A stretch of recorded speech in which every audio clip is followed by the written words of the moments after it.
name is Abby and welcome back to today's video. In today's video we're going to be talking about my recent trip to Iceland just before Christmas. So if you're going to Iceland as a wheelchair user or just going to Iceland in general, you know a bit more information. Let's go. So we travelled on British Airways from London Heathrow to Reykjavik Airport in Iceland, which was about a 3-hour flight. Landing in Reykjavik Airport is about an hour away from Reykjavik city centre, so you do have to bear that in mind about how you're going to get from the airport to the city centre. I believe there are a couple of different ways you can do this. I believe you can either get a taxi, you can get a bus, but we decided to rent a car. We got a Skoda 4x4 Estate. It was a really great car to have while we were in Iceland. It was the perfect size for us. There are 3 of us on this trip, all of our luggage and my wheelchair. Bearing in mind I have a feeding tube, so I do have to take all of that, so we do have a bit more luggage than the average person, and we also had a wheelchair and a tri-ride. So we drove from the airport to Reykjavik. It was about 45 minutes to an hour depending on traffic and where in Reykjavik you're going to be staying. Little side point here is that if you do have a blue badge in the UK, you can use the website I linked down below to print off a picture in Icelandic, which you can put next to your badge, which basically says that this is a blue badge from the UK, because you are allowed to use it in Iceland. This is great for parking like things on the road. Where we stayed, there was no parking at the hotel, so we parked on the road outside the hotel. There was no issues with parking, so I wouldn't worry about that. Even if you're not disabled, there's plenty of parking, and I'll put the price on the screen for parking without a blue badge here. But if you do have a blue badge, you can print this sign off and put your blue badge up, and you'll get parking for free in any disabled bay. We were staying at the Alda hotel in Reykjavik. I did a little room tour, so here's that. The room was really great. It had everything you needed. It wasn't necessarily an accessible room. It didn't have any grab bars in the showers or in the bathroom. It was accessible in terms of you could get around nice and easy, and they provided a shower stall. For me, I am quite a confident wheelchair user, so I'm happy with using no grab rails, stuff like that.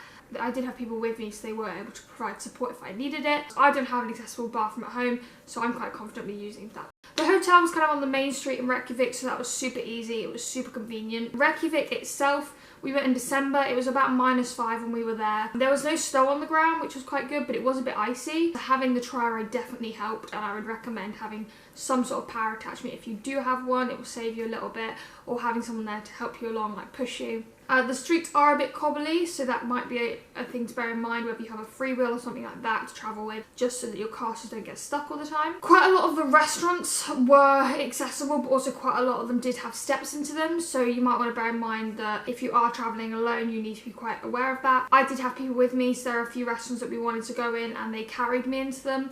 Up a few steps, or people are more than willing to help, but there's definitely ways you can get around Reykjavik without having to be carried or without having to have any help.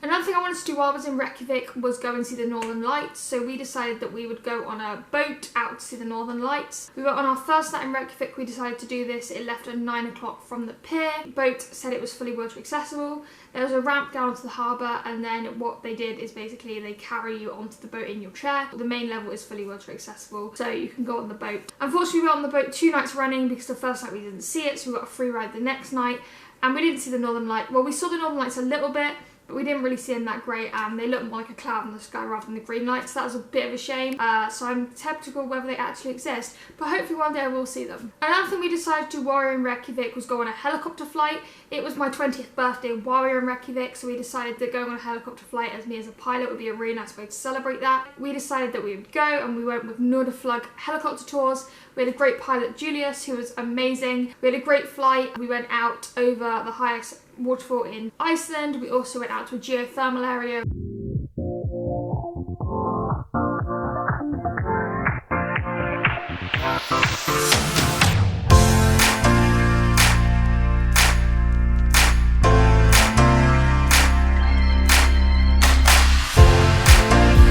So we're on our helicopter tour.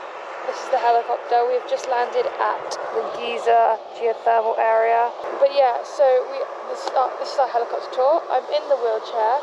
We've got out quite a flat area, but you can just see we're right by the side of this pool. It actually stinks of egg, but yeah, it's really good. If you can do it, you can do it in a wheelchair because you land in an area like this, and it's nice and flat. But yeah, this is what a Giza looks like, and it's literally bubbling. You can't really see it. It's bubbling and spewing out the earth at the same time.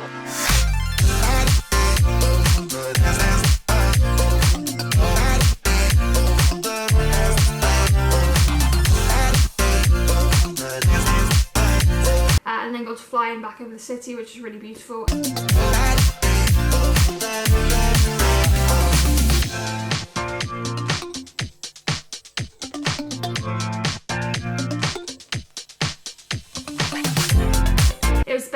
helicopter experience I could ask for. It was quite expensive, but if you are willing to pay for it and you do have the funds to pay for it, it's a once in a lifetime experience and I would highly recommend it. Next, we decided that we were going to drive the Golden Circle. So the Golden Circle is a route around Iceland that you can take. So it takes you out to the tallest waterfall, which we'd already seen on the helicopter tour, so we skipped that part of the circle and we went straight out to Giza, which is where the Giza town is, where this is where the water erupts from the ground every couple of minutes.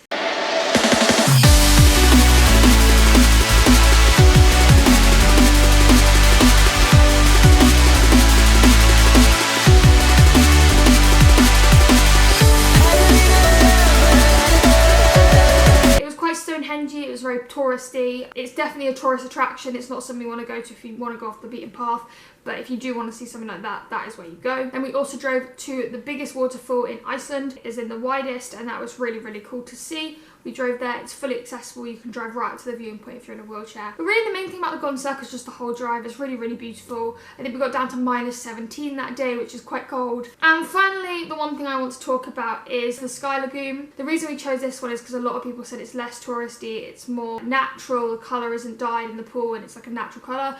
Going as a wheelchair user, it was an incredible experience. As you can see here, the accessible changing room was incredible.